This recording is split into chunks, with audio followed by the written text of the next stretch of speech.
Olá, ouvintes deste podcast, desta aula chamada Agentes da História. Eu sou o professor Rafael Vicente e neste episódio vamos falar sobre o início da Idade Média. Ao longo do episódio também preste atenção porque vai aparecer umas palavras diferentes, talvez você ainda não conheça. Vamos aprender o significado da palavra ruralização, colonato, bárbaros, germânicos, comitatus e consuetudinário. Se quiser anotar, vou repetir. Ruralização, colonato, bárbaros, germânicos, comitatus, consuetudinário. Ok? Fica calmo que durante o episódio você vai ser lembrado aqui da importância destas palavras e o que elas significam, ok? Como nós conversamos nos episódios anteriores aqui na linha do tempo da história, ela é dividida tradicionalmente em 5 períodos. E a data que marca o início da Idade Média é 476 d.C., século V, cujo acontecimento marcante foi a queda do Império Romano do Ocidente. Cabe lembrar aqui que o Império Romano havia sido dividido em 2 partes no ano de 395 d.C., o Império Romano do Ocidente e o Império Romano do Oriente. Agora é importante que você entenda que vamos nos concentrar nos eventos ocorridos na Europa.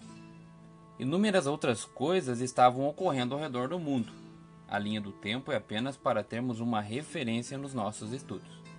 Bom, o grandioso Império Romano do Ocidente chegou ao seu fim, ou queda, no ano de 476 d.C.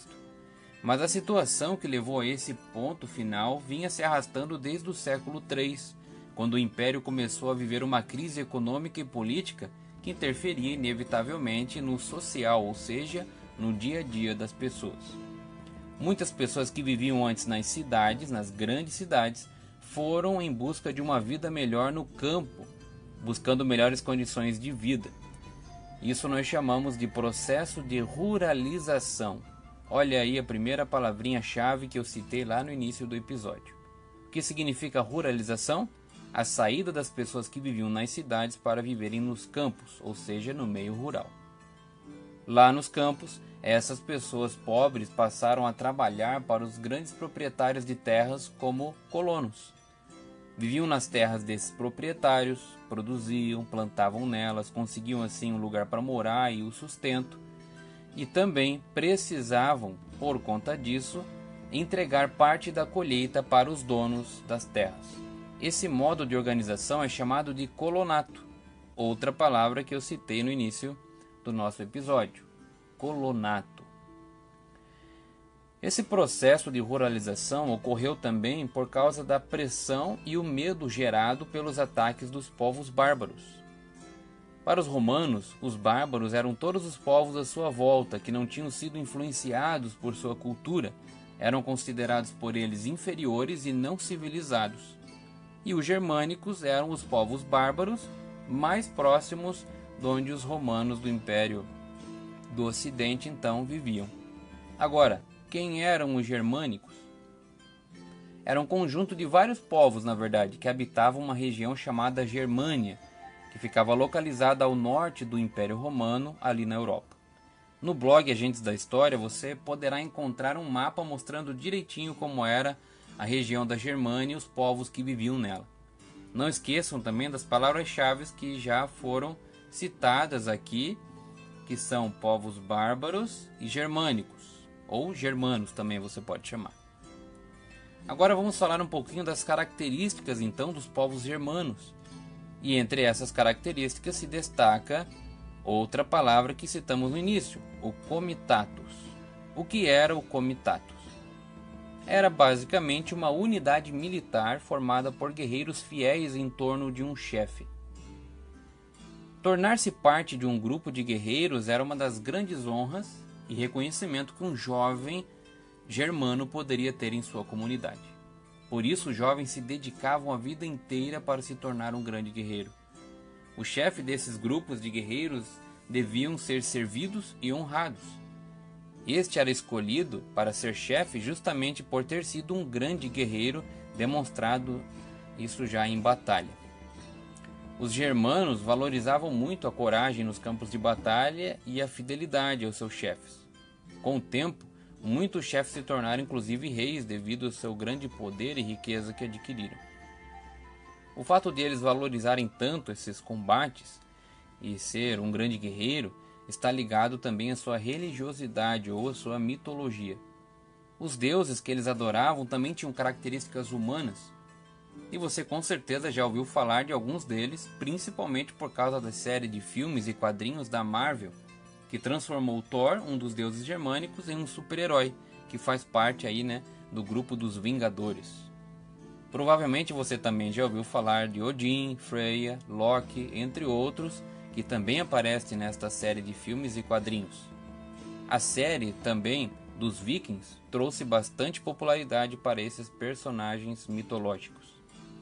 É interessante que os povos germânicos não tinham leis escritas, eram transmitidas oralmente. Algumas regras mudavam de uma comunidade para outra. Vem aí então a nossa última palavra-chave deste episódio: consuetudinária.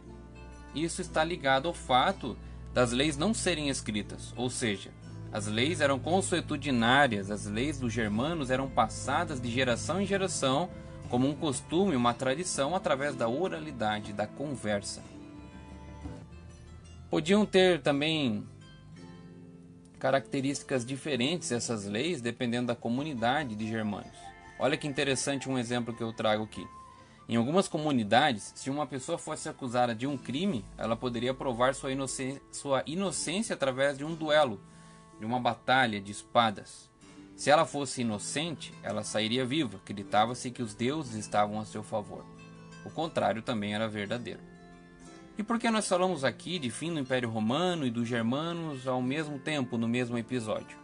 Porque pouco a pouco os germanos começaram a entrar nesse universo do Império Romano através de migrações, invasões. Alguns deles, com o passar do tempo, se tornaram soldados no exército romano, outros se casaram com romanos, praticavam o comércio, de modo que as coisas foram se transformando pouco a pouco, dando origem a um novo tempo, a Idade Média, da junção então da cultura romana com a cultura germânica.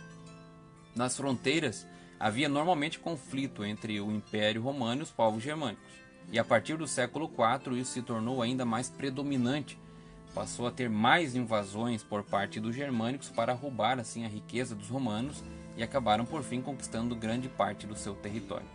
Por fim, em 476 d.C., Rômulo Augusto, o último imperador romano do Ocidente, não teve forças para resistir ao ataque de Odoacro, rei dos Érulos, que invadiu Roma e deu início ao reino da Itália e também à Idade Média. Certo, agentes? Lembrando que este nosso podcast serve para ajudar vocês a pontuarem os pontos principais de cada conteúdo das aulas de história. É importante ler os detalhes em seu livro didático ou nas apostilas que você tem aí, em qualquer material que você use na sua escola. Se necessário, ouça aqui o episódio mais vezes. Foi excelente ter vocês até aqui neste momento e até o próximo episódio de Agentes da História. Grande abraço.